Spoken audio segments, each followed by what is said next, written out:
बिहार के बच्चे, यूपी के बच्चे फर्स्ट रैंक तक ले आए थे वो। और बताओ, बात करूं इनसे? हाँ बिल्कुल बात करो यार मुझे प्रॉमिस कराना है इनसे कुछ। हाँ कराओ। आज अपन कुछ जगह मिले भी लोगों से, तो देखो कोटा के अंदर जाना इसीलिए जाता है कि 12th में सबसे ज्यादा सिलेक्शन होते हैं, और टॉप रैंक से ना, मैक्सिमम टॉप रैंक्स में कहूंगा वो 12th के साथ ही आती है। देखो मैंने खुद फर्स्ट, सेकंड, थर्ड, ठीक है, 5th, 6th, 9th ये मेरी रैंक आई है। रैंक्स आती कैसे हैं 12th के साथ? तो सबसे इंपॉर्टेंट है, सबसे पहली आदत डालनी है कि दूसरा है, तीसरा है, चौथा है, आपने ये 4 काम कर लिए ना, आप 12th के साथ ही सिलेक्ट हो जाएंगे, मेरी गारंटी। कभी नहीं रटना, हो सकता है उसमें आपका टाइम ज्यादा लग रहा हो, कुछ लग रहा हो, 10 गड्ढे नहीं खोदने, इतनी ज्यादा मेहनत करो, इतनी ज्यादा मेहनत करो, इतनी ज्यादा मेहनत करो कि 12th के साथ ही सिलेक्शन चाहिए।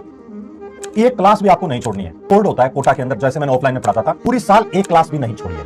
बैकलॉग वगैरह कुछ नहीं करना, और स्लोट में पढ़ो, हर छोटे अपने आप से जीतना सीख जाओ। 11th फर्स्ट डे आपकी 11वीं खराब है ना, कोई दिक्कत नहीं है यार, आपके पास है ना, हम जो कंटेंट दे रहे हैं ना, पीडब्ल्यू आपको कंटेंट दे रहा है, इसके अलावा कुछ मत करना भाई।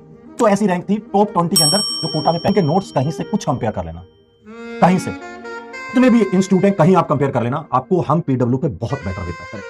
बच्चों को देख के ऐसे लगता है कि वो विपिन सर से बड़े थे, मेरे को बोलना नहीं चाहिए, वो रहे इस दलदल में फंसते रहे, कि ऐसा समय निकलने के बाद समझदारी आए तो क्या ही करना उसका।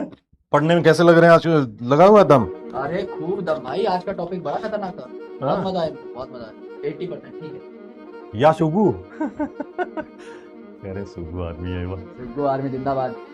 तो भाई लोगों देखो, मैं बता रहा हूं आपको, मैंने कोटा के अंदर, सर आज अपन कुछ जगह मिले भी लोगों से, तो देखो कोटा के अंदर जाना इसीलिए जाता है कि 12th में सबसे ज्यादा सिलेक्शन होते हैं यार, और टॉप रैंक से ना, मैक्सिमम टॉप रैंक्स में कहूंगा वो 12th के साथ ही आती है। तो सर ऐसा क्या हो गया कि यहां पर 12th के साथ इतनी सारी रैंक आती है? देखो मैंने खुद फर्स्ट, सेकंड, थर्ड, ठीक है, 5th, 6th, 9th ये मेरी रैंक आई है। तो उसमें रीजन ये रहा सर हमेशा, कि कारण ये कि रैंक्स आती कैसे हैं 12th के साथ। तो सबसे इंपॉर्टेंट है बच्चे को हैबिट बनाना, आदत डाल लेना।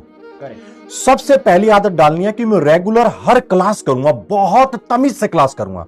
दूसरा है, कुछ भी हो जाए मैं एनसीईआरटी का एक एक शब्द को मैं मतलब समझूंगा, लाइन बाय लाइन एनसीईआरटी करूंगा।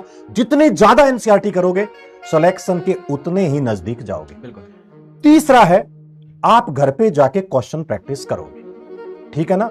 चौथा है, आप डाउट्स क्लियर करोगे। यदि आपने ये 4 काम कर लिए ना, अच्छे से तमीज से 4 काम, तो आप 12th के साथ ही सिलेक्ट हो जाएंगे, मेरी गारंटी। आपको कभी सब्जेक्ट रटना नहीं है, कभी नहीं रटना। हो सकता है उसमें आपका टाइम ज्यादा लग रहा हो, कुछ लग रहा हो, भाई 10 गड्ढे नहीं खोदने, बड़ा गड्ढा एक ही खोद ले, उसमें से पानी निकलने की संभावना ज्यादा है, और 10 के 10 की वरना बेकार हो जाएंगी। और अभी 12th की स्टार्टिंग है, तो आपके पास गड्ढे खोदने का टाइम है एकदम बिल्कुल। इतनी ज्यादा मेहनत करो, इतनी ज्यादा मेहनत करो, इतनी ज्यादा मेहनत करो कि 12th के साथ ही सिलेक्शन चाहिए हर हालत में। करेक्ट। तो पहला, हैबिट्स बहुत अच्छी डालनी है आपको, हैबिट्स पे लड़ना है। दूसरा, आप लोगों को रेगुलर क्लासेस ही सब कुछ होती हैं भाई। जिसने क्लासेस अच्छे से नहीं करी ना, कुछ नहीं होगा। एक क्लास भी आपको नहीं छोड़नी है।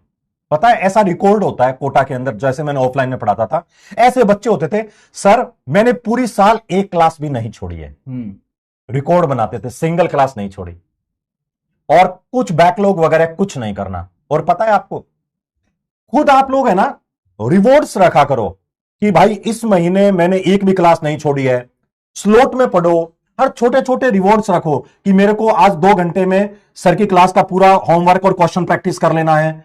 मतलब 8 बजे क्लास हुई तो मेरे को 10 बजे तक ये कर लेना है, सुबह मेरे को ये करना है, रात को मेरे को ये करना है। रिवॉर्ड्स खुद के लिए, मतलब हमेशा अपने आप से जीतना सीख जाओ, दुनिया से तो हमेशा जीत ही जाओगे फिर। करेक्ट, सही बात है।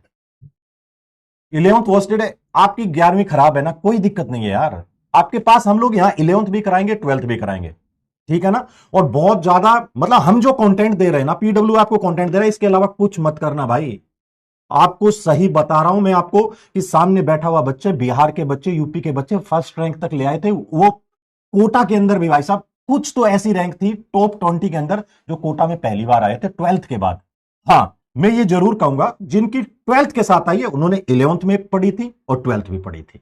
तो आपको जो कंटेंट दिया जा रहा है सारे टीचर्स के द्वारा, मैं आपको बता रहा हूं बहुत बेहतरीन मिल रहा है। और मान लो आपको विपिन सर में पढ़ा रहे, विपिन सर आप इनके नोट्स कहीं से कुछ कंपेयर कर लेना, कहीं से, भाई साहब जितने भी इंस्टीट्यूट हैं कहीं आप कंपेयर कर लेना, आपको हम पीडब्ल्यू पे बहुत बेटर देते हैं। करेक्ट। आज तो ठीक बता रहा हूं, मैं एक बात बताऊं, हम आज बहुत सारे बच्चों से भी मिले, तो उसमें कुछ ऐसे ड्रॉपर बच्चे थे वास्तव में जिन्होंने बहुत साल लगा रखे हैं, और मैं रियल बता रहा हूं, उन बच्चों को देख के ऐसे लगता है कि वो विपिन सर से बड़े थे, मेरे को बोलना नहीं चाहिए, वो भी स्टूडेंट है, लेकिन वो क्या है कि 12th के बाद ड्रॉप पे लेते, ड्रॉपर्स बनते रहे और ड्रॉप लेते रहे और ड्रॉप लेते रहे, इस दलदल में फंसते रहे कि ऐसा क्या कारण है कि वो इतने ज्यादा ड्रॉप लिए, क्योंकि वो वेल डिसिप्लिन में नहीं थे। और मैं एक बात हमेशा बोलता हूं, समय और समझदारी में बहुत ही बड़ा फर्क होता है। समय निकलने के बाद समझदारी आए तो क्या ही करना उसका, इसलिए मैम, समय रहते welcome. हुए आप बहुत अच्छे से लगे रहो। जो अब आपके पास टाइम है ना, ये टाइम कभी नहीं आएगा। दोस्तों आप